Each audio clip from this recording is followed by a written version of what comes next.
Anastasia et Morgan. Et aujourd'hui, on parle de Ama-ama to Inazuma. Ou Sweetness and Lightning en américain, qui vient de sortir. Et alors Morgan, pourquoi cet animé? Parce qu'il est émouvant, parce qu'il donne le goût à la bouche, et parce que j'ai trouvé les personnages trop mignons. Oh waouh! Et toi? Parce que c'est sur le bonheur, parce que c'est altruiste, et parce que ça passe par la création culinaire. Et alors c'est un vrai coup de cœur. Ah, c'est un vrai coup de cœur, on l'a déjà regardé 2 fois le premier épisode. Ouais, à ma demande, tellement c'était trop bien. Et alors, de quoi ça parle? Une petite famille où la maman est récemment décédée 6 mois auparavant, donc le père se retrouve seul avec sa fille qui a à peu près 5 ans, à devoir lui préparer à manger, s'occuper d'elle, et puis du coup vivre le quotidien. Tout en... Ok, ça c'est le pitch qui fait qu'au départ j'avais envie de fuir. Non mais franchement je me suis dit, des fois on a envie d'avoir des animés lourds et tout, j'ai envie de me sentir triste et tout, mais là j'ai pas envie. Et quand j'ai lu le pitch et que ça démarrait comme ça, voilà, sa femme est morte, il est tout seul et tout, je me suis dit, en fait, pas du tout. Si tu devais le présenter d'une manière plus joyeuse, plus exactement dans le ton que c'est finalement. Alors, pour moi, cet animé, c'est comment un père découvre combien le fait de faire de la bonne cuisine peut émerveiller sa petite fille de 5 ans. Oh, d'accord, c'est comme ça que tu le vois. Ouais, moi c'est comme ça. Et toi? C'est marrant. Moi, comment je le décrirais? J'en sais rien en fait. Je pense que ta description est malencontreusement la meilleure. Malencontreusement la meilleure? Pourquoi? Non mais c'est vrai, c'est parce que pour fixer tout le contexte, effectivement c'est comme ça qu'on le présente, mais finalement moi, les choses qui m'ont marqué dedans, c'est que la petite fille essaye toujours d'être joyeuse, et quand elle voit que son père a l'air inquiet, elle va lui faire un bisou, elle lui demande si ça y est, il est devenu Genki. Et voilà, en fait, chacun, l'un et l'autre, veille l'un sur l'autre par des toutes petites touches, des petites attentions simples. Et voilà, et à un moment donné, le père se rend compte que la petite n'exprime pas vraiment le fait que sa mère lui manque.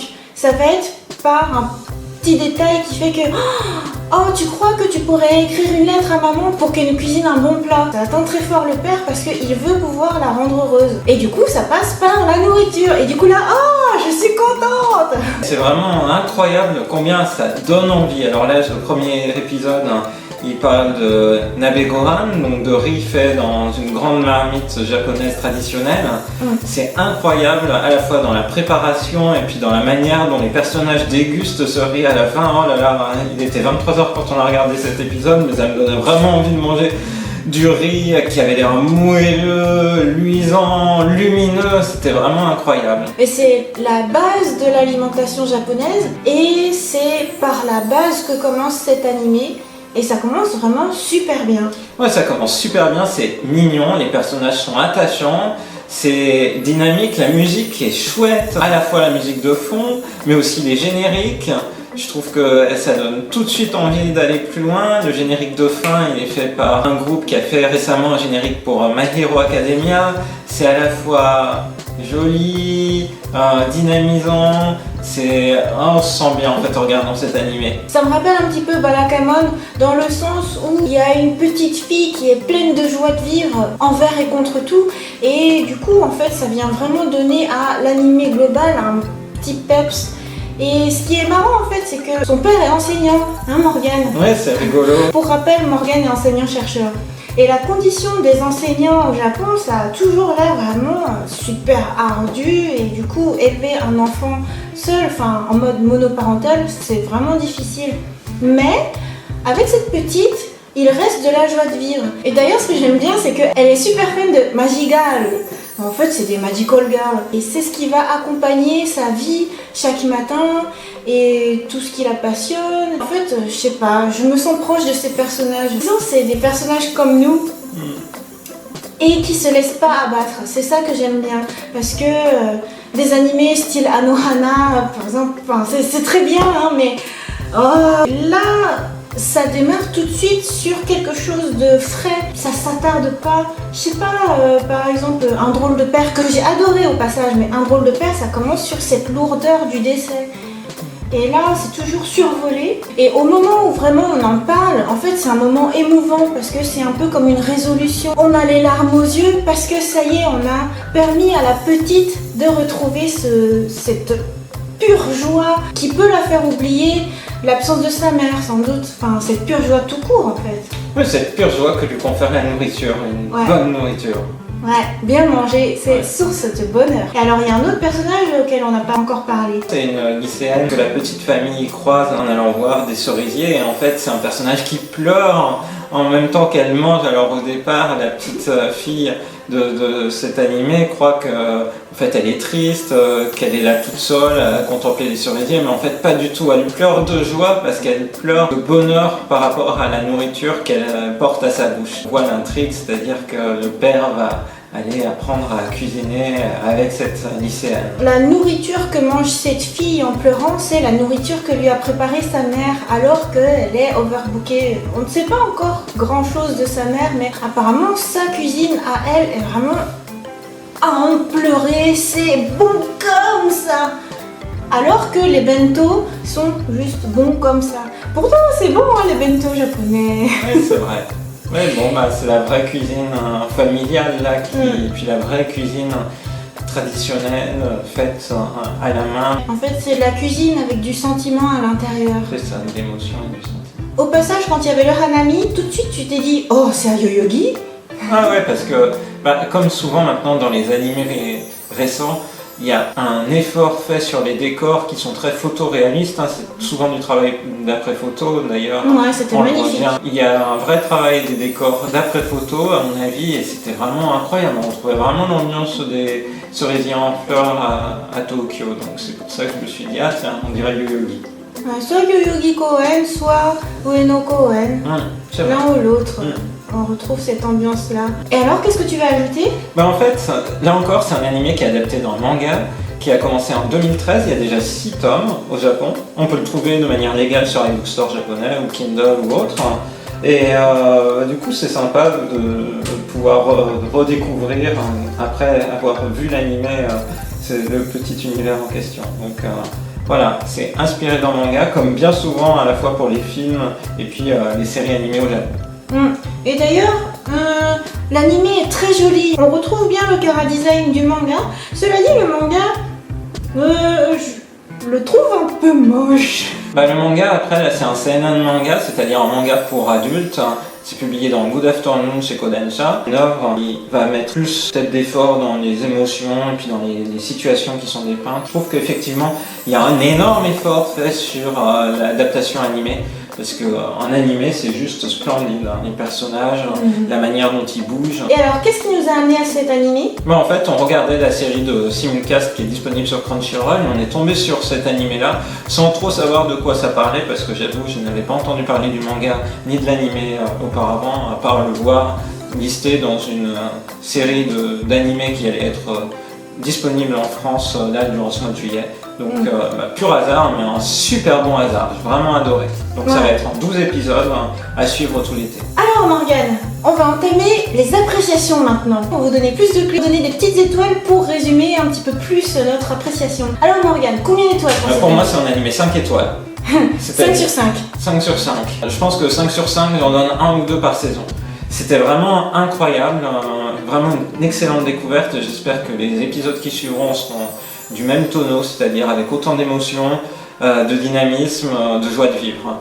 Mais en tout cas, je pense que c'est bien parti, les génériques qu'on retrouvera du coup d'épisode en épisode m'ont bien plu. Et toi? Eh bien, moi je mets 5. C'est clair, moi aussi, c'est juste un gros coup de cœur et j'ai trop hâte de voir la suite. Et d'ailleurs, Morgane, quand est-ce que c'est diffusé? C'est diffusé tous les lundis, donc ça vient de sortir, on est mardi aujourd'hui en tourne cette vidéo. On l'a regardé vraiment hier soir, après sa diffusion au Japon. Mais c'est génial, du coup, ça donne envie de venir au lundi. Eh oui, c'est un bon moyen de surmonter la déprime du dimanche soir. Ouais. Voilà, donc disponible maintenant tous les lundis en version française sur Crunchyroll, même si, parenthèse à part, on a préféré le sous-titre anglais, on a regardé l'épisode 2 fois, une fois sous-titré français, une fois sous-titré anglais, et le sous-titrage anglais nous paraît un peu plus fidèle à la version japonaise. Donc on vous le conseille très vivement. Et pour ça, rendez-vous chaque lundi. Bye bye.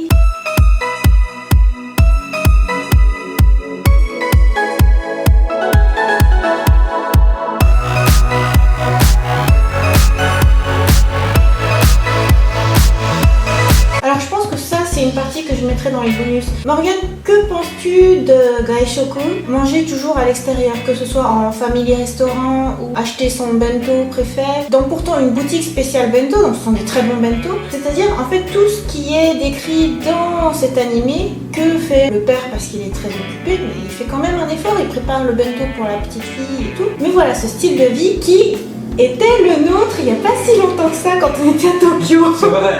Au Japon, il faut vraiment insister à la nourriture qu'on peut acheter dans les supérettes ou simplement quand on va manger au restaurant, elle est vraiment de grande qualité. Il y a un vrai effort fait sur la nutrition, c'est-à-dire que même quand vous allez au family restaurant, c'est-à-dire des restaurants familiaux, en fait, c'est marqué la composition, c'est marqué le nombre de calories, donc on peut vraiment faire en sorte de faire attention à son corps. Et puis il y a un vrai effort de renouvellement des cartes, notamment dans les family restaurants, ça change à peu près à chaque saison. C'est incomparable par rapport à un restaurant français qui va juste avoir quelques plats du jour qui vont changer. Bon, après, il y a d'autres types de restaurants un peu familiaux qui voient le jour, mais voilà, c'est vraiment tentant de vivre comme ça au quotidien au Japon. Mais moi, au bout de 10 mois, ça me manquait un peu ta cuisine, tes plats, tes desserts, toute cette gamme-là en fait de plats. Moi, je sais qu'au bout de 7-8 mois, je commençais à me dire du fondant au chocolat que me préparait ma chérie, qu'est-ce qu'ils étaient bons, les plats.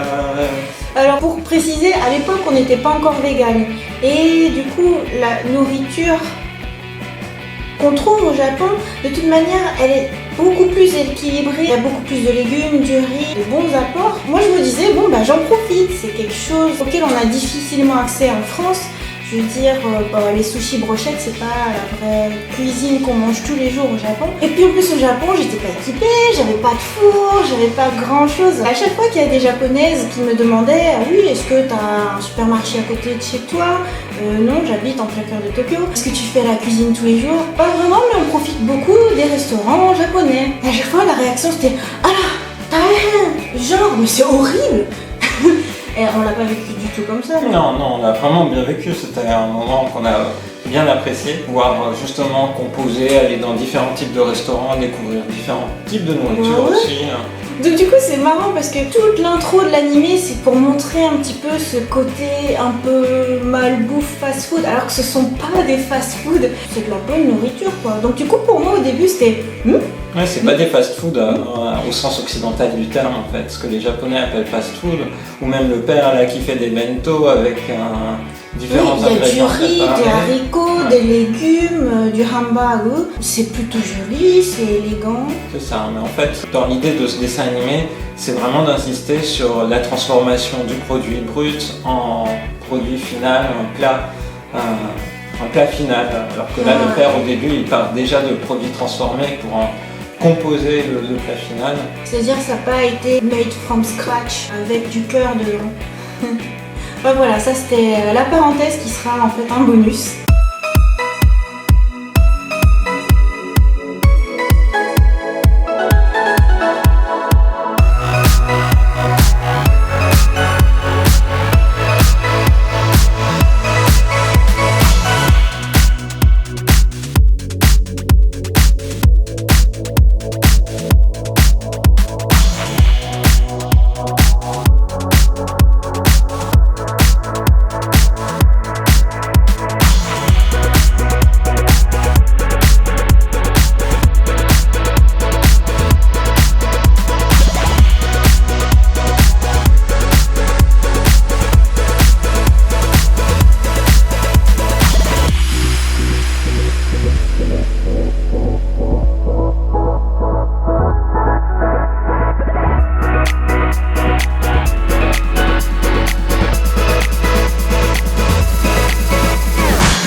Salut, c'est Morgane. J'espère que lui va pas faire claque pendant qu'on parle. Et donc après là on enchaîne sur la présentation. Ouais c'est ça, parce qu'en fait comme tu m'as dit c'est de capter au début qui est important. Oui, c'est et clair. Comme je parle de le père et tout ça. Et en américain, Sweetness and Lightning. Attends, j'étais en train de cligner des yeux. Et en américain. Attends, parle de Inazuma 3. Inazuma Eleven.